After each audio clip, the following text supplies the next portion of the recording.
The spate of stroke the world over is increasing at an alarming rate, most especially in African countries like Nigeria.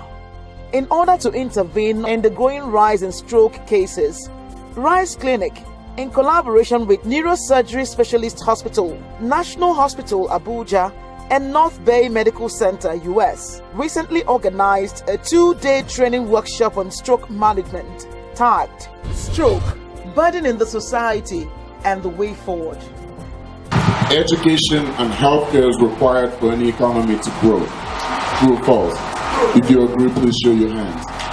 Education and healthcare is required for any economy to grow, but unfortunately, it is not yet priority here in Nigeria. That is why we have our teachers and our healthcare professionals underappreciated. But guess what? We want to tell you that as long as you're open-minded, you're willing to be transparent in the collaboration which we'll ask you for, we'll hope to see a new dawn in healthcare practice in Anambra State. Education creates some awareness that hopefully does not stop in this room today. That when we get back into our communities, we pass down that knowledge, we pass down that training, we pass down that education. Some of you know, there's the common saying, Nako mother stroke. Yes? How many of us in this room believe in Nako mother stroke? Don't be shy. So Nako mother stroke, Dr. Zussman, I asked the question, how many of us in this room believe that you can send stroke from your house to someone else's house and they get stroke? And I don't see any show of hands. I know some of us believe it inside, but we know we're amongst professionals, so we don't want to admit it. But it's okay. That is where the education comes in.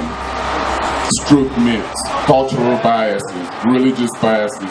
If we don't start addressing them, health illiteracy is going to thrive and people are going to continue to die meaningless deaths. Stroke, also known as cardiovascular accident, CVA, is the damage to the brain through interruption of its blood supply. The disease condition is enshrouded in lots of myths and traditional beliefs to the effect that most times even the survivors and their loved ones resign to fate due to their lack of knowledge about the disease.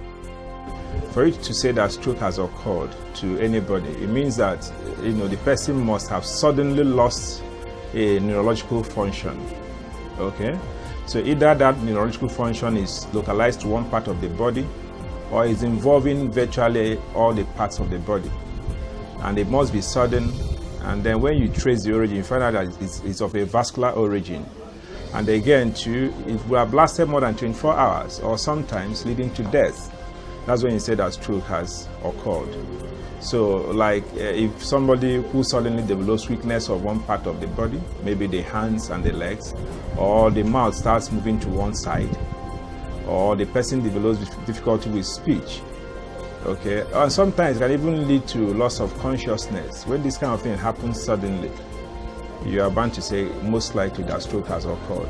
Even though the myths associated with stroke are commonplace in our climb, the fact is that there are lots of factors that can increase the likelihood of stroke. There are many causes of stroke. In terms of etiological factors, there are many causes. Okay, you have some factors that are there, you can do something about them. Those ones you say that are modifiable. You also have some factors that you can't do anything about. Those ones you say that are not modifiable. So let's start with the non-modifiable factors. So something like age. Stroke can occur to any age group, no doubt, but it's actually commoner in the older group. But it can occur to anybody, even the baby in the womb can have stroke. Even the little child that was born today can have stroke, but normally stroke is commoner in the older age group. Now, we talk of sex, we talk of race. For the black man, stroke is commoner to the black man compared to the white man. Then for sex, it's commoner in males compared to females. Now, something like family history. Okay, when somebody has either the mother or the father has a history of stroke, okay, that's a very big risk factor. It means that there may be a predisposition to the person because of the family history. Okay, but when you come to the modifiable factors, you talk of maybe sedentary lifestyle, talk of obesity, talk of hypertension, talk of diabetes, talk of abnormality of lipids, okay, and many other factors, even cigarette smoking, even alcohol, okay, all these things can actually predispose to stroke. And then sometimes in the younger age group, abuse of drugs, which is very common presently, abuse of drugs, okay, especially the psychoactive drugs that affect the brain, can actually cause stroke. In order to ensure the participation of relevant stakeholders in the workshop, a house-to-house sensitization and fact-finding visits to the homes of some stroke survivors were carried out by the organizers of the event.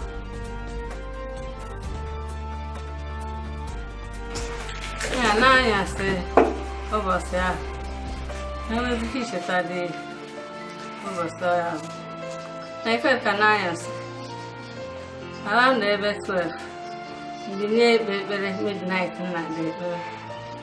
I can't be sure. I don't call La Broom. Now, but I have a channel with La Broom, La Hall. I will take a bit to two. My when I toilet, that one, miniature toilet, no matter. The five do run, the one thing. Papa, the toilet, and my there. She like an every home moves the sailor, the jet toilet. I can't, I'm a papa with first. You can't home blaze with the second one. Yeah, they just did tag. You did the way by that toilet. Which answer? No, mamma, I force, sir. Papa, you can laugh for. Papa, and the third one. Hey, she like an I'm a home in Fenka. We join you know about Polongari. Yeah, Dagaropa. Let you can go over. Yet to a walk or say then. I can see the power. By far, you shall pass the answer. By then, if I name only with his yakebe to fight. You shall find the third one, Papa, 3 run. Baby, the husband, I don't know the man. No, no, Zian. I never track every 5 o'clock. Yeah, before I was in Naka. Now, so come on, and see Jesus. Not for my body, not prefer. And that's not in, you're not strong on not in, yeah. Or stretch out or yeah, I cannot be my way. Then the end to come to eyes. Wait here.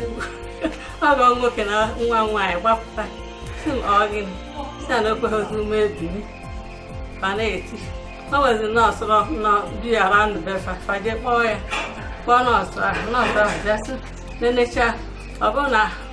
Now, sugar and they are too much. People are too much. If a sugar and about 280. Sugar though. 180. Yeah, so now I reckon no one to talk about one that into the small from off. Stand off from one belly. Now before my sister, I'm going to work just a short motor. That is the most of the hospital. Yes, I use a hospital. Doctor secretary to go to sugar quarter. If I was if I am.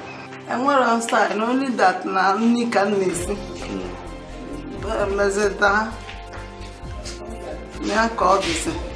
Where the come can just say, no lose there after 7 days. For Pojam to the Kibo. More about ever 5 yeah. No, Eba obele. Mata. Abia onya abia punkie, ejem onya punkie, ejem. When the get to a even this after abo ebe meje ka odemwa. That's all. The signs and symptoms of stroke can vary from person to person, depending on the region of the brain that is being deprived of blood due to blocked vessel. These include dizziness, sudden loss of vision, problems with balance and coordination, among others. There is a very simple method of knowing if somebody is about to suffer a stroke. It's called FAST. The acronym is FAST. F stands for face. Now, if somebody, maybe when you ask the person to smile, or you ask the person to close his eyes and the person is unable to do that, or maybe when the person tries to smile, you find out that he's moving only one side of the face. That is one. Then you have A. A is the arm. When you ask the person to maybe raise your arm and the person is unable to do it, you begin to suspect that. Then you have S, which is speech. Maybe the person tries to talk, there is a slurring of speech, or the person has difficulty in pronouncing words or repeating words. Then T is time. Usually, like I said, if it is more than 24 hours. Now, there is also what they call, there is a 3-hour window. In case the person suffers a stroke, the person has to get to the hospital within 3 hours, for it to be taken care of, and for it to, a greater chance of reverse of the disability. Strokes are life-changing events which can temporarily or permanently affect its survivors physically and emotionally. This can be managed through rehabilitative activities. Stroke is a far-reaching and very serious medical condition. As life expectancy increases on the continent, we're going to see more and more stroke. As risk factors increase, you heard what's the number one risk factor for stroke in Nigeria? Number one, hypertension, right? And we have a treatment. If we give a medicine like the Synafrel, the cost is $15 a year. We can treat hypertension for $15 a year. Do you know what the cost is of this baby aspirin? This is a whole year's supply, 81 milligrams. It's a whole year's supply. It costs 500 naira. 500 naira. So the cost of a few cups of coffee, and you can prevent stroke for any patient who's had a TIA. And they don't have to have the suffering, and they don't have to have the death from stroke. So what I want to say is this group right here has the expertise, is representative of all of the stakeholders in this system. And Ameka and I had a wonderful opportunity to meet with one of the advisors to the governor of Anambra State. And when I was in Abuja 2 days ago, we heard from the Minister of Health for the country. And there's a will to take forward a proposal from groups like this to even make Anambra State the first. Make Anambra State the first in Nigeria to develop a stroke program that grows based on education, based on clinical best practices, and then map onto that. One thing I have to say is that there's no need to associate stroke with any stigma, because like I said, stroke is treatable. The earlier the better. But yet it's actually true that if you're on treatment for a post-stroke event, sometimes it involves a lot of things. Sometimes there may be need for speech therapy, for physiotherapy, for occupational therapy, and all that. Okay? But then these things are doable. Let's say, for instance, somebody that was talking with you suddenly starts developing slurred speech, or somebody wakes up in the middle of the night or sometime and saw that he has weakness of either the hands or the legs, and then but the person is still able to talk with you. This person is still able to reason, comprehensively. His level of understanding is still intact. That one most likely may be what we call transient ischemic attack. Okay, so if it resolves within 1 hour, then the person can take low dose aspirin. In fact, the common ones that we use is vasoprene. That's about 75 milligram aspirin, which is a very low dose.